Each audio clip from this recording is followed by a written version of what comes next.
Right, so welcome all to our weekly encrypted DNS call.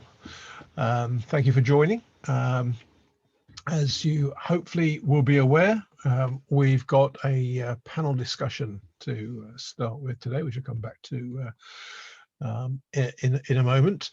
And then we're going to just touch on some of the recent European Commission announcements as they relate to DNS, which may well be of interest to people, and then pick up on any other matters of interest, possibly including the now confirmed IETF 110 agenda for next month, which you hopefully saw was finalised on Friday, and then, as I say, any other matters of interest.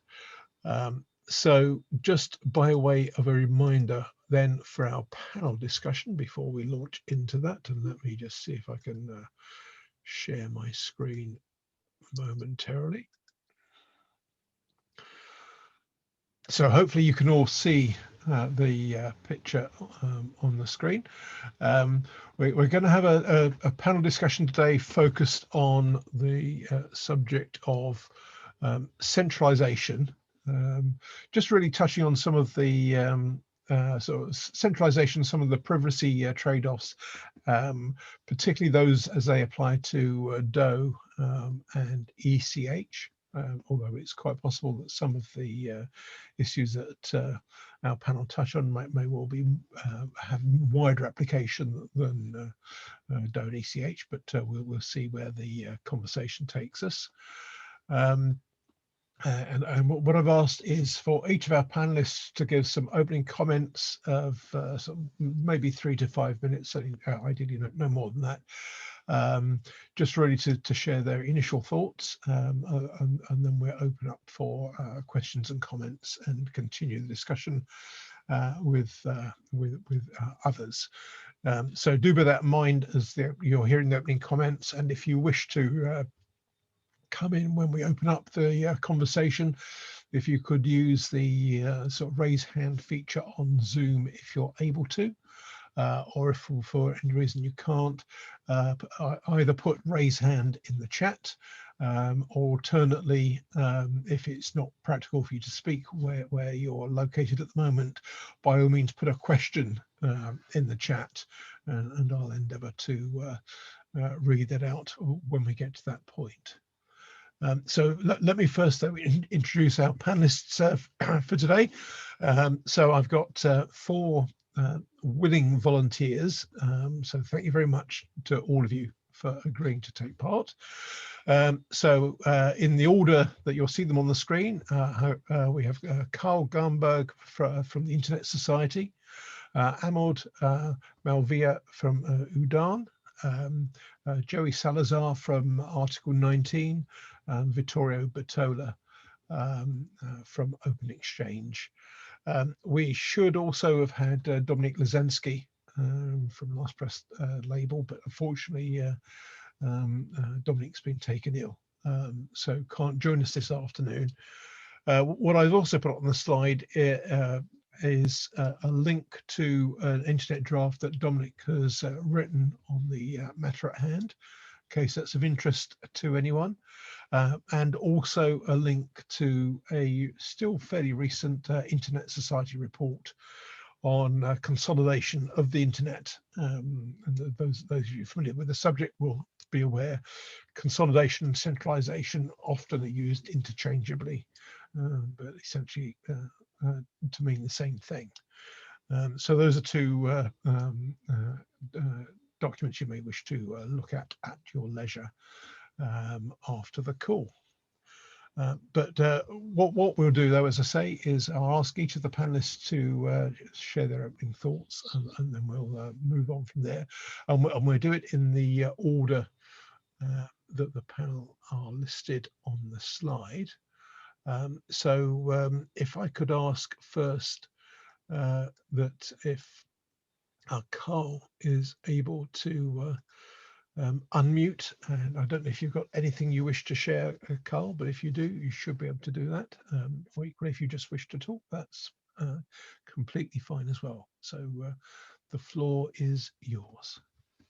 Perfect. Thank you. Thank you very much, Andrew, and thank you very much for having me join today.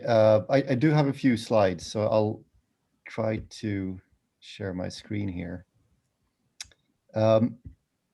So as Andrew mentioned, this is a topic that we've been trying to wrap our head around at the Internet Society for a few years now, and it really started with a report that I was helped leading the work on, which we call Consolidation in the Internet Economy, and which was published in 2019. For the list of recommended reading that Andrew just provided, I have an additional one that I can send after the call, because we did a collaboration with Chatham House on a special issue of their academic journal on the topic of consolidation, where we had a broad set of contributors adding to the topic as well. But effectively, what we were trying to do in this report was to look at consolidation in the internet economy from a very broad perspective, looking at effectively all the services involved, whether it was access services to infrastructure services such as the various DNS, from recursive to authoritative to cloud provision, transit providers, all the way up to services at the applications layer, and trying to make some kind of sense of these trends that we perceived happening in virtually all of those markets and what the implications of that would be for the internet's technical evolution and use. Now, the thing that we came across when we were writing this report was that there was multiple trade-offs involved. And I'm afraid I'm not coming to this panel with answers, but perhaps some ideas to how to approach and try to figure out a solution. Because one of the lessons for us writing that report was that we needed some kind of stable baseline to assess new trends. And the comparison that we came up with was that in other areas of policy work, for instance, environmental policy, you conduct something like an environmental impact assessment. So what you see on the screen here is just a picture to try to capture that notion that when you're building these highways, for instance, you would do an impact assessment on what is the effect on the ecological system in that forest to the left. So we kind of was inspired by this idea that in order to deal with trade-offs or try to make more principled analysis of change in the internet, we should be inspired by this idea of doing an environmental impact assessment, but for the internet. So last year, me and a couple of colleagues started a project that we called the Internet Way of Networking, which is continuing this year. And the way that we approached that was to try to start from the very basics of trying to distill what do we think is really important about the internet. So some of you, for instance, might be familiar with a report that the Internet Society released a couple of years ago called the Internet Invariants, that was written by Leslie Daigle at the time. And that was very much an inspiration for this work as well, trying to distill what is really defining about the internet. So we started from that, and in 2020 we came up with this notion or this concept that we call the Internet Way of Networking, where we're trying to distill what we think are critical properties of the networking model. And as you see on the screen, I don't think there's necessarily any surprises about what those sort of necessary conditions would be in a networking model that we call the internet. So for instance, and I should say also that the properties that you see here on the screen are expressed in their ideal state. Because what we're trying to say is that in the internet way of networking, in that model for how you do networking, you should strive to have an accessible infrastructure with a common protocol. Now, of course, the reality of today's internet doesn't really correspond to that perfect state because we haven't done the full transition to IPv6, but that's kind of how you should think about the IPv6 transition, that you should strive towards a common protocol. Another critical property in this model would be an open architecture that uses interoperable and reusable building blocks. You should have a decentralized management and distributed routing system, common global identifiers like a DNS and the IP addressing, and that the network should be general purpose, being able to facilitate the use of a theoretically endless set of applications. So the way that we're thinking about this is that if we have these critical properties as kind of a baseline, and then we think about change in the internet, whether it's a new policy or new technology coming out, how does it affect one of these critical properties? Does it move it away or towards its ideal state? What we also realized last year is that this is very much the necessary conditions for having an internet, but they're not necessarily sufficient to have a, let's say, secure, trustworthy, open internet. There might be additional things here to consider than just these sort of minimum requirements for having something called an internet. So when it comes to DoH, we haven't, ISOC doesn't have a position on DoH, and my participation here is very much on my personal basis. But obviously, DoH as a protocol in and of itself corresponds really well with this idea of an open architecture of interoperable and reusable building blocks, not least in terms of how it was conceived, using HTTPS, TLS, and so forth. So it's kind of an ideal case of the type of reusable building blocks that you want to see in an internet way of networking model. Now, when it comes to the deployment discussions around DoH, you have this, let's say, controversy or conflict where you could have a deployment model resulting in more centralized DNS that would challenge this notion of having a decentralized management and a high degree of independence of the participating networks. And also potentially in an extreme case, which is further down the line, you could have a challenge towards common global identifiers if you end up in an extremely consolidated case where you have a subset of private actors basically introducing just a privatized DNS system. All to say that what I think might be helpful for the follow-up conversations in thinking about trade-offs is to use something like this model where you add in additional factors than just privacy and centralization to see if it can tip the scale in any one direction.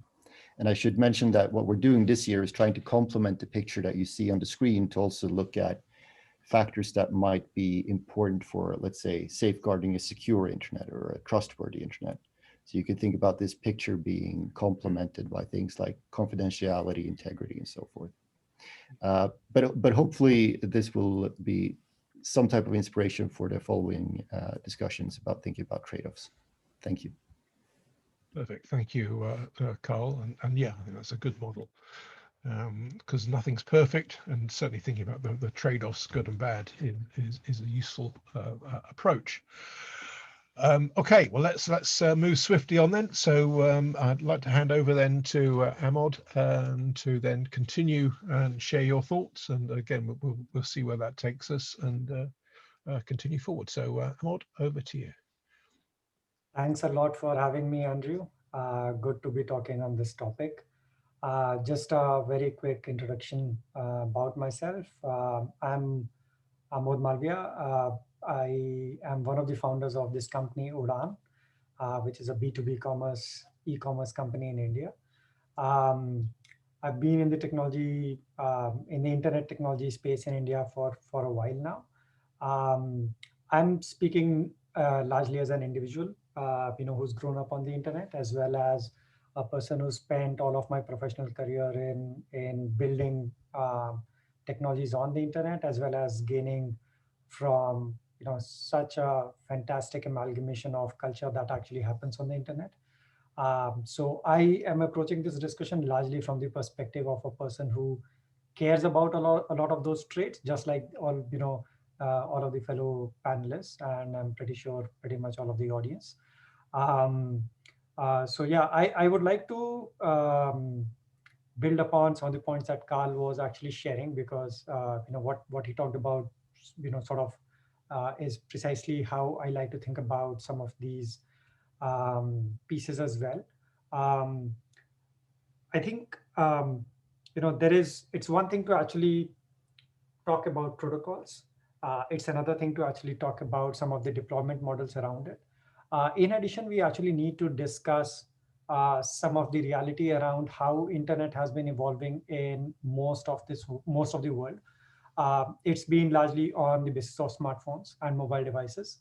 And we need to be mindful of a lot of that reality when we are talking about some of these conversations. For example, even when it comes to deployment, right?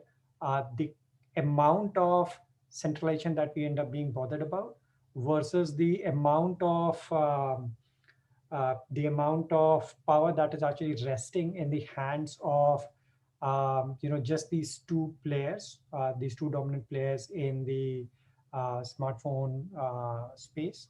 I think we probably need to approach all of these conversations with that reality at the back of our mind, because to be very honest, there's a parallel internet almost that is running. For a typical user out there, they are not actually dealing with the internet per se. They are actually dealing with what's there on that device. That's the hard reality of most of the users who actually come online. So for them, the internet is the app, right? And as we all know, the app ecosystem is controlled, but not by the not necessarily by the internet principles that all of us know and have grown to love. So when we have such conversations, we need to be bearing that in mind. And as some of the recent examples have played out, the app ecosystem is something that is very tightly governed. There are good reasons for it, but then it goes against a lot of the fundamental open culture that we end up talking about.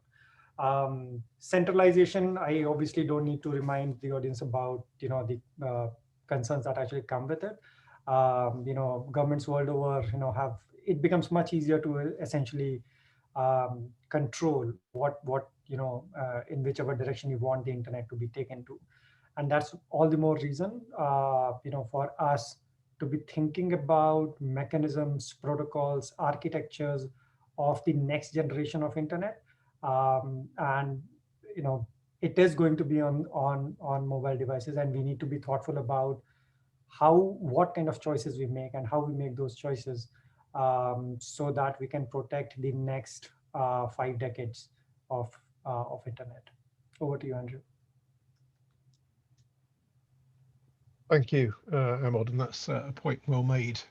Just to remind us of the actual reality of many of the users. And I guess as you're sitting in India, centralization and government control is very topical at the moment, of course, which again is a helpful reminder to those of us perhaps in different countries with a different perspective. It's always helpful just to just remember that not all markets are the same, which is really helpful. So thank you for those comments. And I'm confident in now introducing Jerry Salazar, who many of you on the call will know from Article 19, that Jerry will almost certainly take us in a different direction again, which just to keep the conversation interesting. So Joey, if you're ready, I'll hand over to you. Thank you, Andrew. And also thank you for organizing all of this. Just to make sure you guys can see my slides, right? Yeah, they're clear on the screen. All right, perfect. Okay, well, so I approached this conversation after having studied 6 years in China. So after being there for 6 years, topics on censorship, circumvention, and privacy naturally became very important to me. And after that, now that I am a software engineer and that I am representing Article 19 and that I am part of civil society, well, my main position is that encrypting the DNS and the SNI are both very important for these topics, not only for them, but also for enabling freedom of expression and access to information in general. So today, well, I'm not only going to focus on the concerns around decentralization of DoH that we are already aware of many, but I'm also bringing a question on how to move forward, similar to what the other two panelists have expressed. Because like since 2018, when the big conversations around those started, there's been a big focus on centralization, right? And how sending the DNS traffic to such a small number of commercial DNS providers represents such a concentration of operation and control. And lots of things that this has implied since then, right? Like the power dynamic changes, and the industry status at that time, mostly around 2018, when DoH gained the spotlight, meant that all these limitations in the protocol could be enforced by the way that it was being implemented, right? Mostly through Mozilla and Google. But then I would like to to focus on the current landscape and oops, sorry, yeah, this one, on the current landscape and like how much has it changed already, and are the current trends that we're seeing already addressing centralization?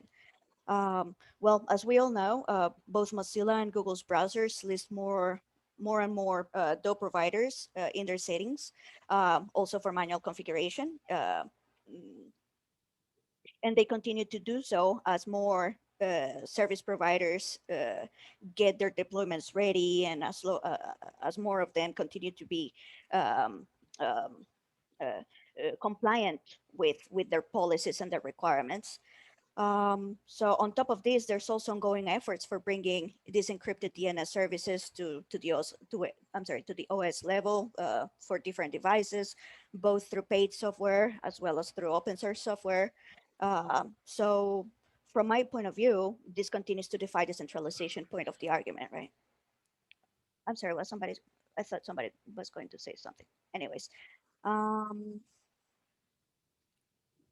So like, even though there's still a small number of players currently providing those services, which also implies other things like regarding measurements and testing and available data on those two fronts.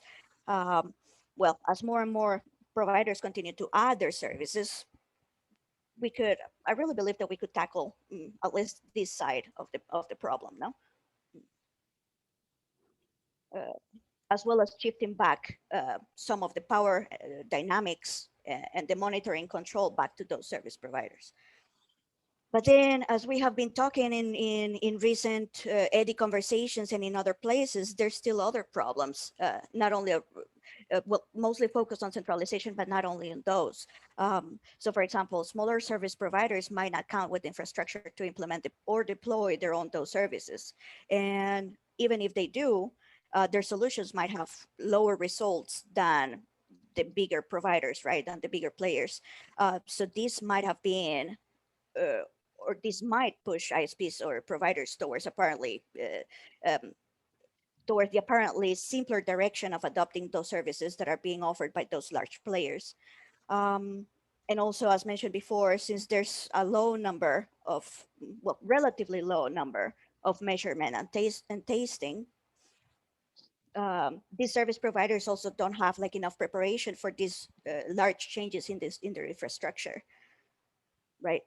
This is what I gather from like lots of conversations since 2018 and from different drafts and everything.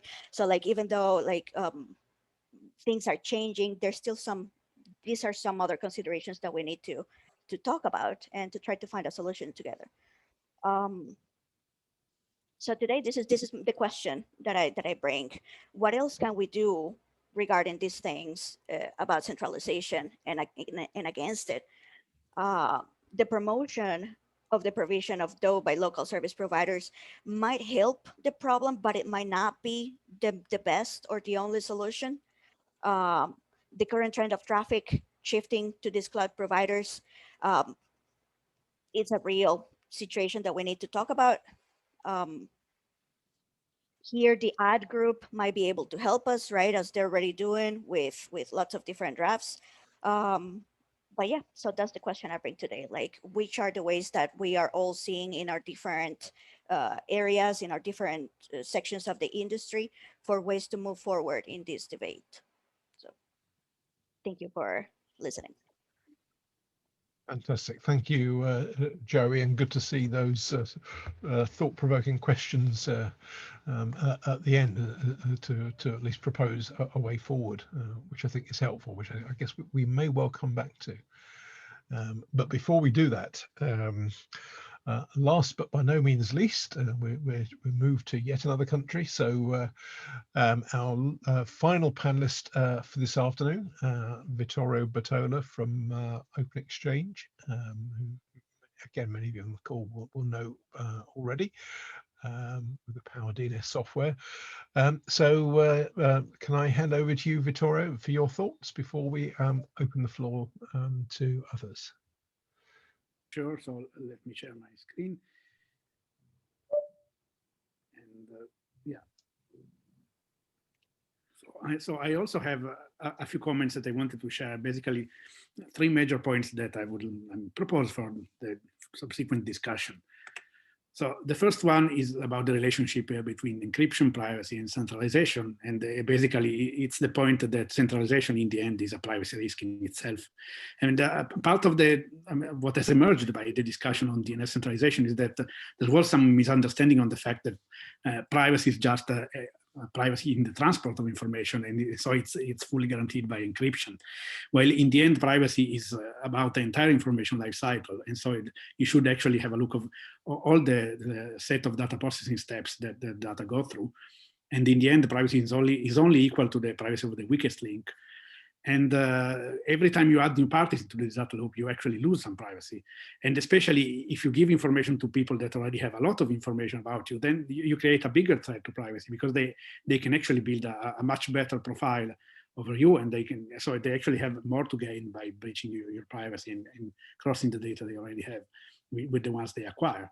And especially if these companies, I mean, like some, not all of the companies that are involved in the DoH debate, live off user information monetization. So they actually have an economic incentive to breach it. So in the end, I mean, this extended gain that you have when you put together very big sets of data from multiple sources means that centralization is a privacy risk in itself. And so, I mean, if you get, I mean, the discussion has been framed like, I mean, yes, we get more privacy through encryption at the expense of getting also a bit more centralization, but this is not necessarily true. So the fact that you get more or less privacy really depends on I mean, the analysis of the actual possible attacks in real world scenarios.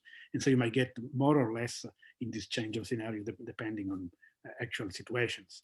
But in the end, if you actually very privately, very securely give your data to someone that is going to breach your privacy because they're going to monetize it and use it for other purposes, then you are in the end losing your privacy and not gaining privacy. The second point I wanted to raise, I think it's important to note that not all centralization is actually a problem. So we already had one very centralized element, well, relatively, because in the end it's also distributed. But I mean, in the DNS ICANN and DNS root server system is a sort of central point of control, even if there were, I mean, there have been decades of effort to decentralize it as well, or at least spread it as much as possible. But in the end, almost no one has a problem with this, except, I mean, there are a few people like the blockchain enthusiasts or, I mean, alternative root managers that say that this is a problem. But in general, this is not true. Most people are actually okay with the fact that we have ICANN managing the central policies for the DNS. And this, I guess, is because the centralization in this kind of centralization is necessary because there's a need to preserve some uniqueness. Is governed, so there are rules that give everyone guarantees about the public interest, and it's specialized. So it's, I mean, the centralization happens into the hands of people that only do that specific central role and don't do a lot of other things. Well, I mean, the problem we have is when you have centralization or centralization. So you have centralization which happens into the hands of people that have already centralized other services, other parts of the internet. And so they are amassing this bigger and bigger amount of data and that they can merge from different sources. And so this is why I think most people had an issue with the DNS and resolver centralization. Also because in the end, this is unnecessary. So you could also do this in a decentralized way. It's unregulated. There are rules like the GDPR, but in the end, there are no global rules that are effective rules that can control how these companies do their business, at least some of them. And it's generalized. So it's a centralization that happens across the entire internet, the entire set, or a big set of internet services and products, and not just for the specific DNS resolver service. The third point I wanted to raise is that we actually have to also keep into account the general geopolitical trend. So we are in the middle of a trend towards localization. So let's say the Westphalian internet. So we're going from a globally flat, in a way, internet in terms of values and rules to a sort of sets of regional national internets. And whether, I mean, maybe this is not something that, I mean, the people that have been on the internet of the origins like I am, I mean, are very happy with. But nonetheless, it's happening, and there are reasons for that. And the internet industry is not going to stop it. So in the end, I think there is some need, even in our work in creating new technologies and new products, to keep into account the need for flexibility in how you balance the values. Because this balance, for example, between centralization, privacy, and also freedom of expression and content control and a number of issues that come up, I think it has to be very different depending on which country you're in and the specific values and legal framework and democratic situation of your country. And so the technology should support this flexibility, should not try to push a one-size-fits-all solution for all the planet. And in the end, DNS resolution was never actually meant to be centralized. It's always been conceived as a local service that you basically get from your own network. And in the end, I mean, if you also look at the things that are being done with the DNS, there are real reasons why the DNS resolution should be managed either at the local network level for some things, and at the national level mostly for regulation. And so in the end, even the companies that act at the global level and provide global services maybe should start to design their services while keeping into account that they will have to adapt to local situations. And basically, it's not just a matter of spreading out servers and unicasting servers all around the planet, but it's really a matter of being able to apply different rules and different settings in the service to different people in different countries. Thank you. Excellent. Thank you, Vittorio. That was helpful to touch on some other perspectives. So I think in total, we've had a reminder of the trade-offs from Carl. Just a sort of sense of perspective from Amod, reminding us that the user experience varies markedly around the world.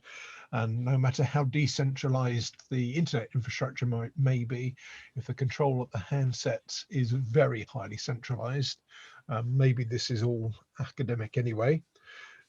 Joey then has sort of shared some of her learnings from China to give us yet a different perspective, but with some optimism about some sort of green shoots of more diversification, with some more DoH resolver operators sort of starting to emerge. And I think underlining the importance, amongst other things, of discovery mechanisms. And then finally, I think Vittorio is rightly reminding us that privacy is complicated. Unnecessary centralization could be or is an issue. And then just to cap it off, has touched on easy issues like data localization and digital sovereignty, just to keep us keep things simple. So just goes to show there's lots of different facets to this topic. So let's open up and see what other people have picked up on. As I say, if you're able to, if you can raise your virtual hand, and I'll see that, and I see Simon's done that already, so I'll come to Simon in a moment. If you can't or have other challenges, then by all means put your sort of questions and comments in the chat, and I'll scroll through and endeavour to catch up on those momentarily. If you think I missed your comment in the chat, because there are already quite a few in there, then feel free to repeat it again, and I will hopefully catch it the second time around. But with no more ado, let me firstly hand over to Simon, and while Simon comes on, I will then just look through the chat to see if there are any sort of questions or hands raised in there as well. So Simon, over to you. Thank you, Andrew. 3 quick points. Firstly, by way of partial answers, what we're seeing here, I think, is a question that is posed in traditional network theory. How do you control the network? There are solutions for that. They're not necessarily the solutions we want, but there are ways of doing that, because in many sense we're asking here, how can we turn an unstructured network into a structured network, and we know a lot of ways of doing that, even if we don't want them. Secondly, I would also reflect this is in part a question that was asked a century ago. In the very early days of telecoms, we've got all these networks. They're all over the place. We link them up, and how do we make them work together? I think we have a parallel question now that could possibly learn from that. And in terms of where do we go next, I think there are many great ideas in what we've just heard. The question is one of implementation. You know, I love most of them. Some of them are sort of semi-contradictory, so we can't have all of them. But you know, but if we had a set of solutions, where's the organisation that actually holds it all together? We don't actually have one. You know, I mean, we have parts of it, but we don't have anything that actually holds it all together. And that seems to me to be one of the fundamental questions. You know, we can talk and talk and talk, but what is the organisational structure that actually brings all this together and actually makes it happen? And I think that is lacking, and maybe we need some working that gets us to such a thing. But is that the internet? You know, there are very philosophical and structural questions here, I think. Thanks. Thank you. And I should have said, so anyone else that comes in with a question, if there's anyone in the panel you would especially like to respond, feel free to call them out. I'll take it otherwise that it's directed at all the panel, or any of the panel that fancy chancing their arm with an answer, at least. So to Simon's 3 points, then, does any one of our panelists wish to pick up on any of those? And if you do, feel free to wave your hand and or unmute and jump in.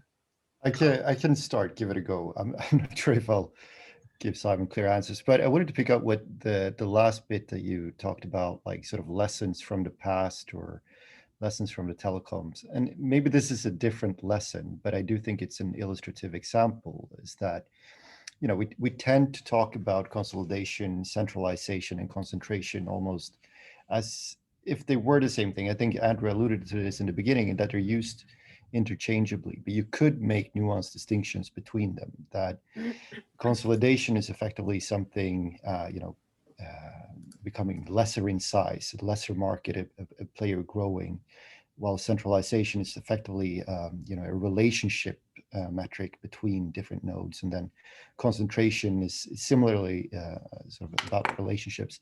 And we do have experiences in the internet where concentration happens that we perceive to be beneficial. Let's say an internet exchange point that is concentrating traffic at a point. Now, you could raise concerns about that, but we can also look at one of the things that, let's say, reduces concerns or makes it work in practice, which is the governance structure of many of the IXPs involved. So it highlights and brings in that even in points of concentration, one of the ways to sort of untangle the concerns involved might be to look at the decision-making structure involved. And I think this gets a little bit to Vittorio's point about, we have centralized structure in the internet if you look at ICANN from that perspective, but you also have a multi-stakeholder participation mechanism in that system. So sort of nuancing the question about centralization to also adding a layer of, okay, this point that becomes centralized, what is the quality sort of properties of that one in terms of decision-making and participation? Yeah, that's a good point, Carl. Not all centralization is equal, to paraphrase someone. Anyone else want to come in with any of Simon's points, Vittorio?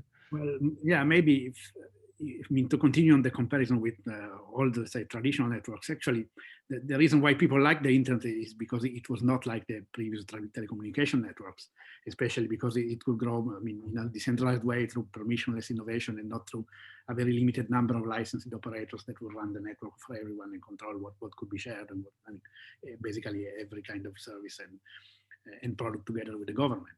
And then the problem is that the consolidation in general, not just for DNS, is bringing us back to this old scenario of a few very big operators that control even the innovation that can be successfully made onto the internet, even if we are still far from there. But the trend is clear.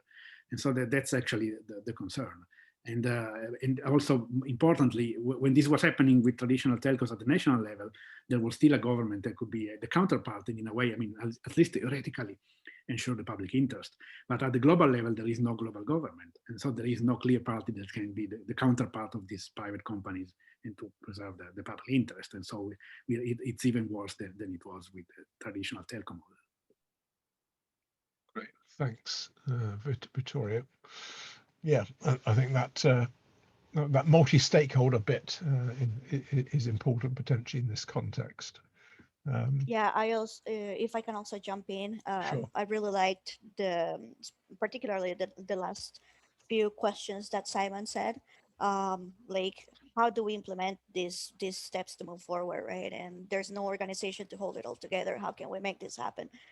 Well, yeah, definitely. I mean, part of the thing is that it's been so divided, right? It's like there's so many different considerations at the IETF that don't necessarily include what the service providers are experiencing or on their side, what the implementers are experiencing on their side, and of course, there's almost nobody talking about what's happening on the user side, right? So basically, well, I think that for the multi-stakeholder approach, it's I think it's I would like to think that it's going to happen organically as it has been since 2018, that the groups have been continuously trying to merge together, which is how we currently have, for example, EDI, right? Like in EDI, we already have like a bridge between implementers and service providers, more or less. And then we're also approaching topics that are happening at the IETF, right? So here I would like to give a little bit of promotion to something that we're trying to do at Article 19, which is basically we are trying to find like a way to organize a group to tackle a bit more on the other side. Like, for example, we would like to eventually come up with a set of use cases for defining better controls for user choice and awareness, for example, that hopefully would bring together people from all the sectors, from the implementers, from the service providers, and from people that work with users. But basically, my answer to those questions is that it's a slow process. People that are interested need to be proactive, right? Um, we are continuously looking for ways to work together, and as long as we can keep that moving, I think, well, I'm hopeful and optimistic, and that's it. Thank you, Joey. That's certainly helpful. And maybe we'll need to revisit that call to action for participation on a future call. I think that could be quite helpful, just to give some particular focus to that. Now, I'm going to sort of pick on one of the questions in the chat, which I think links to this part of the discussion. Which is just on the sort of user choice. So Joey sort of touched on that. The sort of, remember RFC 8890, the internet is for end users. And in fact, in Joey's presentation earlier, she did sort of just highlight that there has been an increase in the number of DoH resolver operators, but it's still very small relative to the universe of resolver operators overall. So there's a long way to go. And I think Pat has highlighted that if we look at the hard-coded options within Chrome or indeed Firefox, currently I think between them there are about 8 or 9 resolvers in total that would appear on drop-down menus. I think it's 3 currently on Firefox. I think it's 5 or 6 on Chrome. Granted, you can of course manually configure, but since we know that most users don't know what DNS is, the chances of them manually configuring a DoH service provider, I think, are vanishingly small for the 99% of end users. So to sort of pick up on the question then from a combination of Pat and Ralph, what can be done to drive that number up and inject some real competition, if you will, some real user choice into the resolver operator space? Anyone, any thoughts on that? And then I'll come back to Ralph, who I think's also raised his hand. But firstly, any of the panel got any thoughts on how to drive up those numbers? Any good ideas?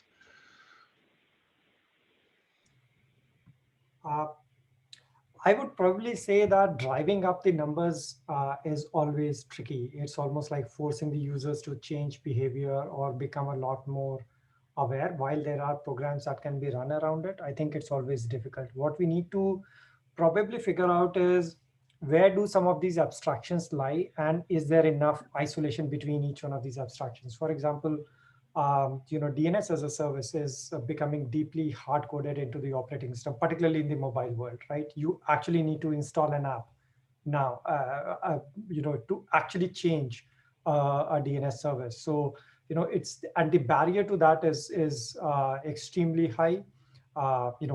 One can always claim that it's for the good reasons, but the barrier to entry being very high essentially makes it that much more difficult for the number of such players to increase. It's just a happy accident that we have, we have had the success of browsers so much before the smartphones came around. Otherwise, we would pretty much not be having internet as we know it on the smartphones. What I'm saying is that today we have a lot of these services baked right into the operating system, and there is zero control that actually goes up the stack, say, for example, as developers, and which actually makes, it has certain pros, but it has a whole bunch of cons in terms of centralizing the power way too much, except for specifically giving certain kind of experiences to the user. Rest, every single thing is actually controlled by the operating system, presumably so in the interest of the users, but that is what leads to centralization.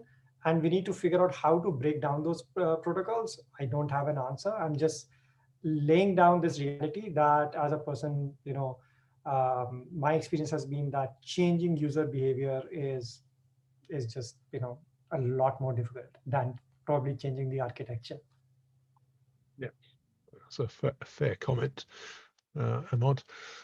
Anyone else want to come in with this? Like Vittorio, you do, if you. Yeah, no, very quickly. Well, first of all, I mean, having more DoH resolvers is a requirement, but then it is not enough, because in the end, if you don't have a mechanism through which then the browsers actually use the highest number possible of resolvers, then I mean, you could have a lot of resolvers that are never being used by anyone.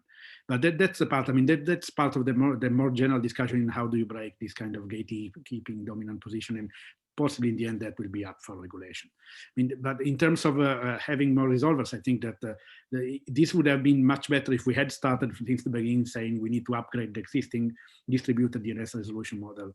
I mean, making sure that people deploy the encrypted resolvers and they get chosen exactly in the same way that were being chosen with the unencrypted traditional ones. So as soon as we have the discovery mechanisms up and running, and hopefully people implement them, I think this will be enough to possibly create at least the possibility for a much higher number of encrypted DNS resolvers.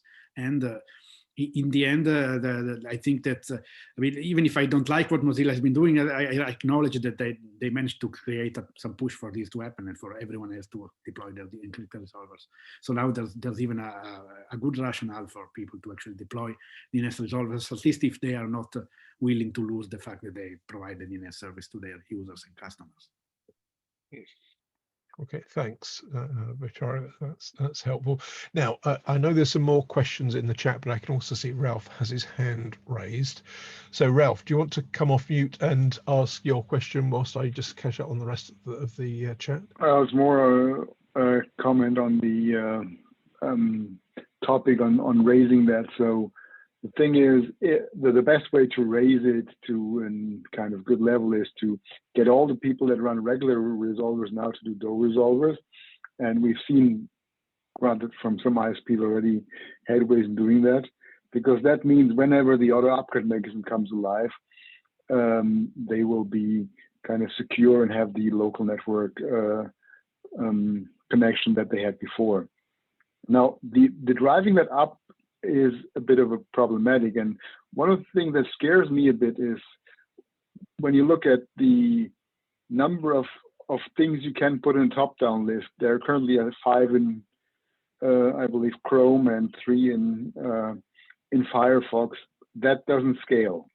I mean, and another thing is, this is also, if you look at your browser has another top-down list that you might have seen that's called search engines.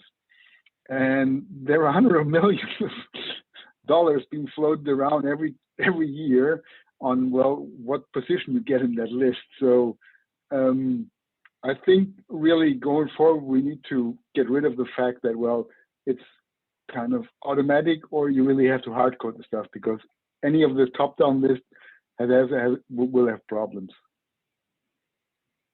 That was more a comment. A comment. Maybe you're predicting a new market emerging in the value or the price to be top of that list each time. Any browser manufacturers or developers out there will be rubbing their hands with glee at that thought. Okay, right. I've seen some comments in the chat about the sort of prior dominance in different parts of the market over the decades, but they have dissolved over time. So maybe that's not such a big issue. Simon is impressed with my knowledge of English literature, or at least one quote for English literature. Just shows some people are easily impressed, in my opinion, from my shallow, very shallow knowledge of English literature. Right, let's see. I think, though, Carl does indeed have his hand raised. So, Carl, do you want to jump in?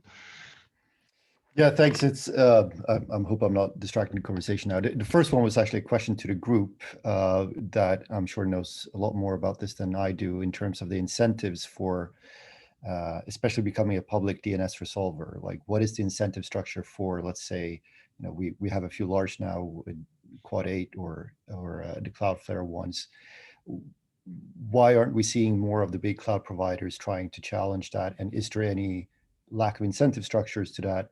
And why in that case? It was an open question because I'm not too familiar with it.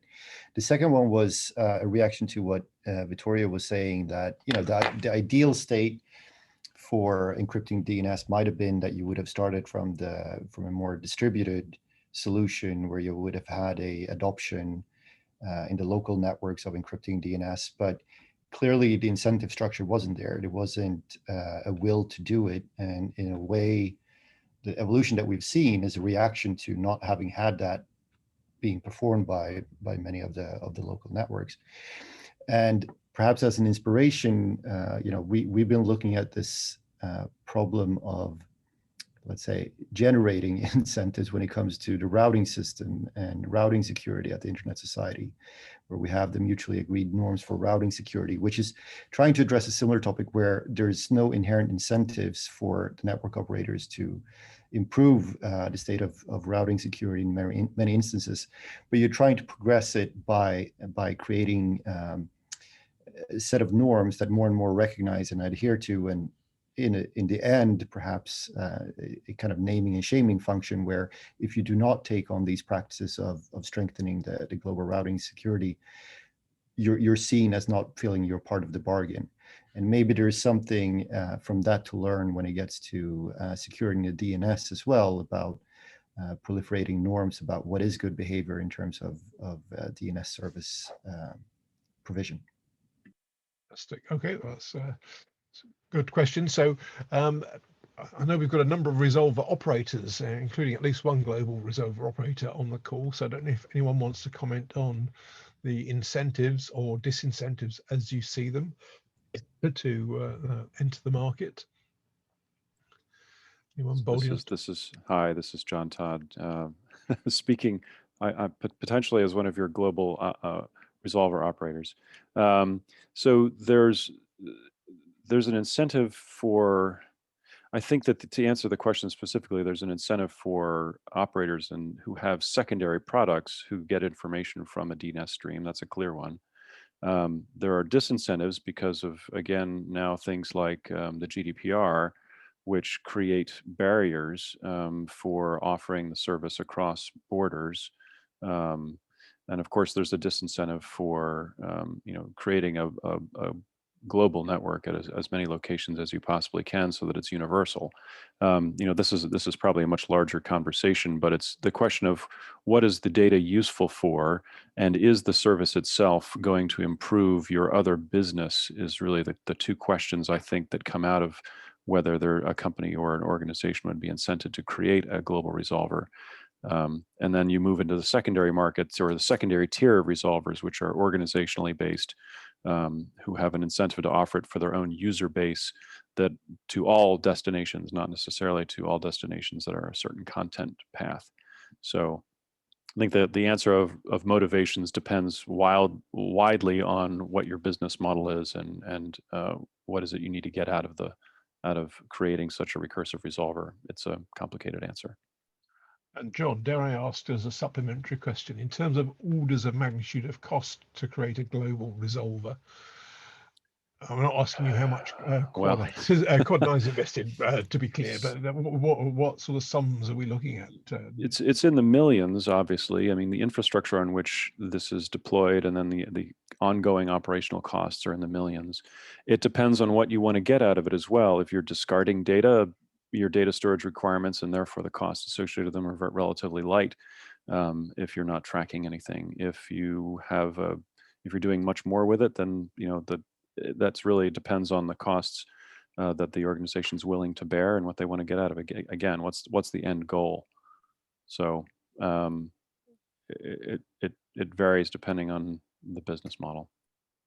So I guess that in of itself is a barrier to entry. For some at least, although I suppose in the days of IPOs and the internet, these are small sums in the overall scheme of things. Well, sir, I'll say again that the barriers to entry are going to be things like local law applicability, and more specifically privacy law, especially where Europe is concerned with GDPR.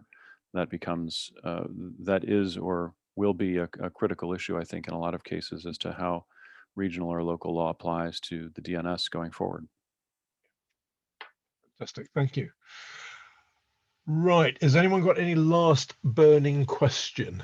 And thank you for that. It's always good to have a resolver operator's eye view to answer a question that's directly pertinent. So any last burning question, because I'm mindful of the time, and I don't want to abuse your diaries. I'll take that as not. And given the time, I was going to briefly touch on some of the recent European Commission announcements. But look, why don't we push those over to next week so we can finish promptly. So what I'd rather do is to say thank you very much to Carl and Amod and Joey and Vittorio for giving us the privilege of hearing your thoughts first on this. That's much appreciated, and I hope it's going to lead to some ongoing discussions, because I think these are not simple issues, and they're not easy to solve.